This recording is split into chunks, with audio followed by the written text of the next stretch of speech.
fleeing the command post in soft-skinned vehicles. Gunship 1 and 2 have taken action to dive on the target and engage with 70mm high-explosive hydro rockets.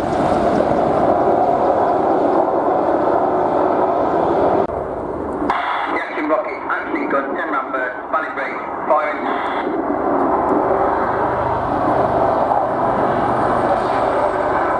With the air defence threat destroyed, the attack helicopters continue to provide security of the objective area whilst the Wildcat insert a team of Rangers from the Army Special Operations Brigade. The Wildcat provides close support to the team with 12.7mm heavy machine guns. And when responding to an urgent scenario, such as troops in contact, we can fly at up to 180 miles per hour, covering 3 miles per minute across the ground. The Apache has a combat range of 300 nautical miles, which can be enhanced with external fuel tanks, giving us up to 4 hours and 30 minutes of the flying time.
Manoeuvre is something that is very special to the F18. With its large twin fins and large rudder, a barrel roll like that is used, or is conducted using not only elevator but also aileron and rudder at the same time. And of course the very latest fly-by-wire control software.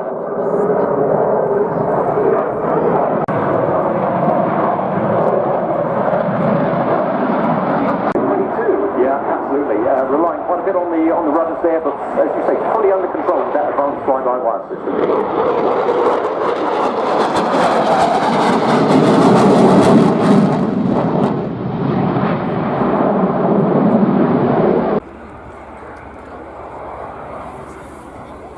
And now to the slow speed pass, showing 120 knots roughly. Not quite as slow as some of the other aircraft we've got, but due to the size of the aircraft, if you are able to look at the tailplane and see how quickly it's moving, it gives you some idea of how the fly-by-wire system is keeping after the pilot throughout the manoeuvre. Like a Typhoon FGR-4. And in it comes, running in from behind us.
and so forth.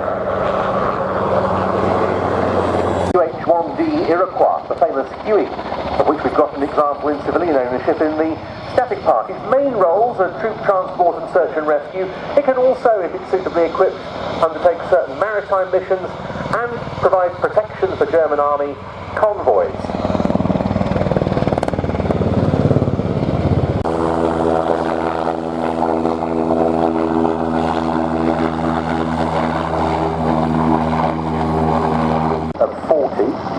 Now turning and reversing. These are not just air show manoeuvres, these demonstrate the capabilities of the aircraft in the tactical environment. And we can't stress that enough, Mark, can we? These are very much frontline aeroplanes, so many of these types in the programme performing on a daily basis frontline roles. Yeah, absolutely. They're not just displays, they are role demonstrations. In particular, one that we'll see a little later is the Chinook, which demonstrates all of its capabilities whilst close to the ground and in support of our troops.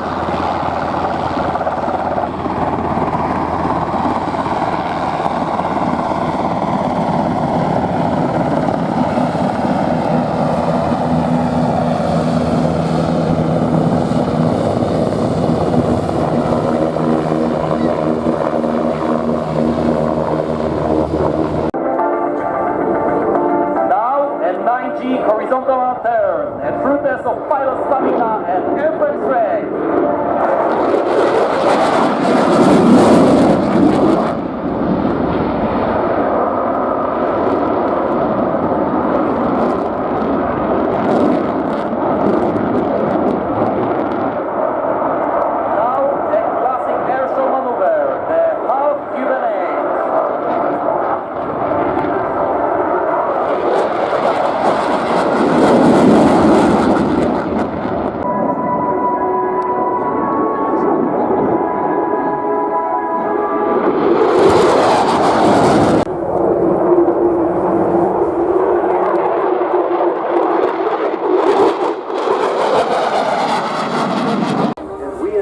Those we serve always stay ahead of ready.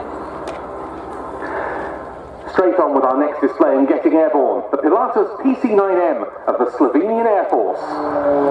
And this is another display that starts straight from takeoff with a marvellous flourish. The way down out of them, and it was a half roll on the way up there. There are 20 manoeuvres listed in his sequence, but in truth there are far more than 20 manoeuvres in the display because most of the linking manoeuvres are also aerobatic. Yeah, this is a really impressive display. Given the size and the stature and the lack of sound coming from this aircraft, between every manoeuvre there is a link manoeuvre, generally a roll or a derry turn, in order to introduce the next of the manoeuvres. And also, he will put this to very good use, in particular on windy days, where if he needs to extend underslung load,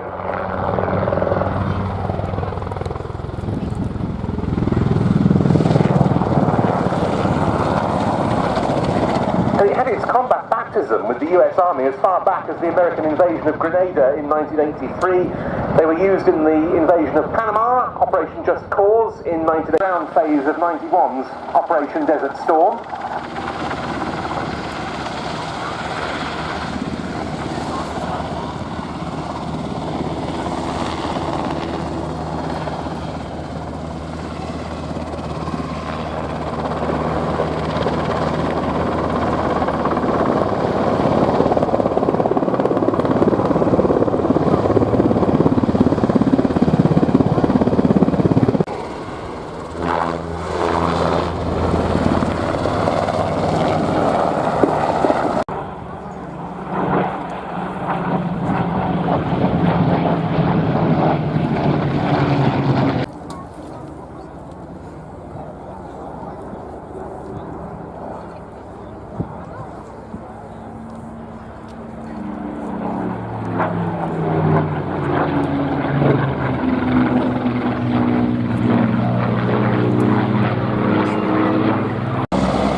out into the middle of the Atlantic Ocean, and that includes the major air and sea routes to North America.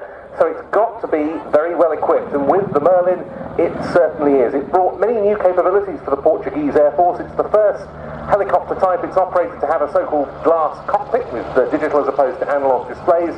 The crew members are equipped with night vision goggles for nocturnal missions, and there's a whole range of modern sensors on board. Crucially, it almost doubled the capacity compared with the Puma, from 18 people that it could carry to 35, and the radius of action of the Puma was 200 nautical miles. The Merlin can manage around 400 if an extra fuel tank is installed in the cargo bay.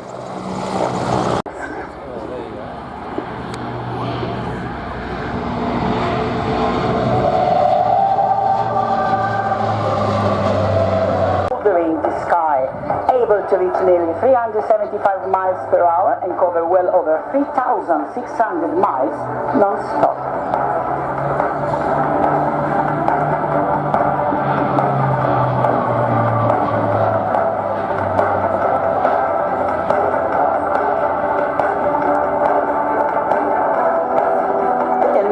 From Leonardo. On your right hand, the Spartan can absorb the intense G-forces of vertical maneuvers without compromising safety or performance. But now, the Spartan will pull off an aileron roll, all the elegance of a British Spitfire, just with more payload and far fewer apologies.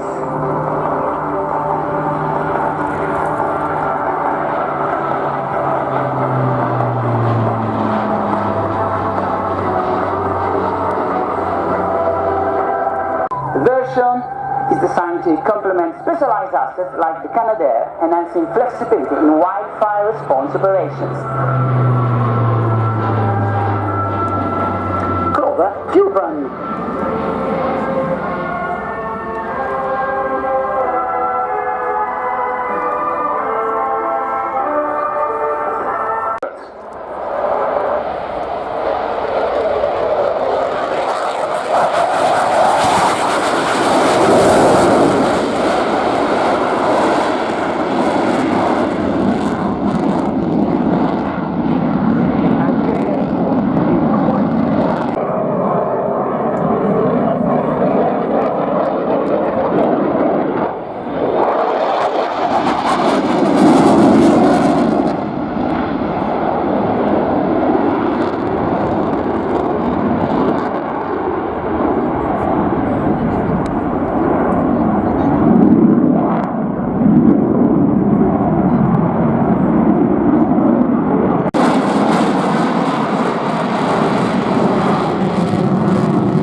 For full deflection of the flight control system. Now, when aircraft like the F-16 and the FA-18 started appearing at air shows and started performing these slow-speed passes, they were like nothing we'd ever seen before from a conventional fixed-wing fighter, were they? Yeah, absolutely, and you need a full fly-by-wire system in order to make this as impressive as it looks here.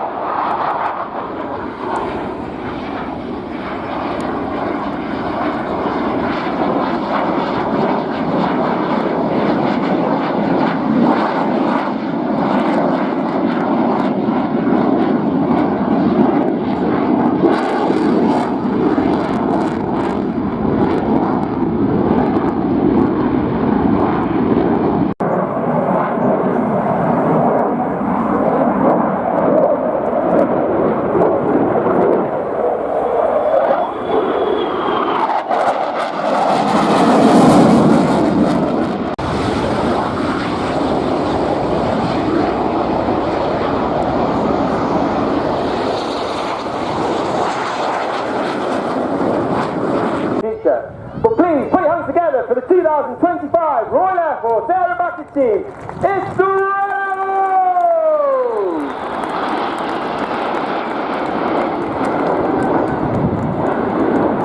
Arriving with our famous red, white and blue over 400 miles per hour Red 1 immediately pulls them up and twists them around to the right. World famous Diamond 9. Leading the team for his second year as Red 1, the team leader is squad leader John Bond, known as Bondy.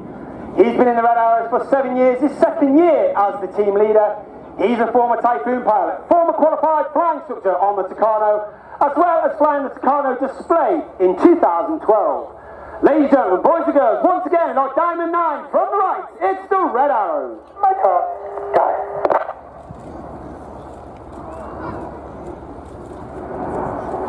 On the right of Red 1 is Red 2, Flight Lieutenant Rob Thomas. On the left-hand side of that centre stem is Red 3, Flight Lieutenant Andrew McEwen, known as Macca. Macca is in his first year at the team.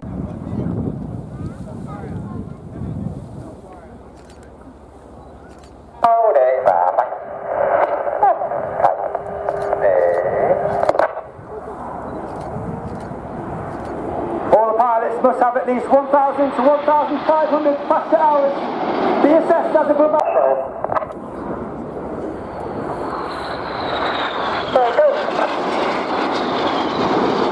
RAF Coventry in Lincolnshire.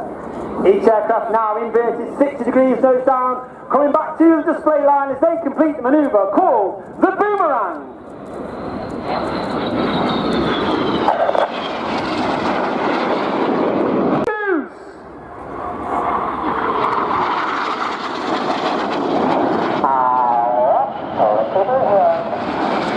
Red 9 offshore right-hand side is right.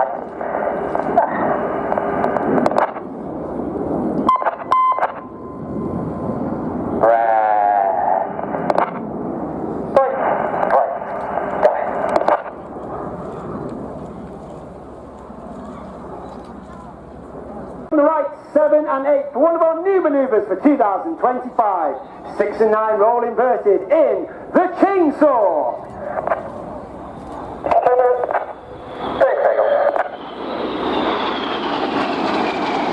Red.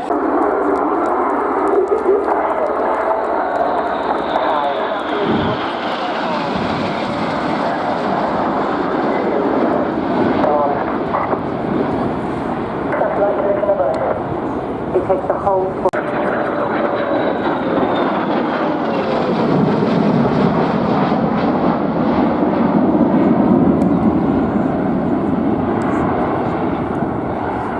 Apologies for the short notice there. We were told it was going to be on the hour.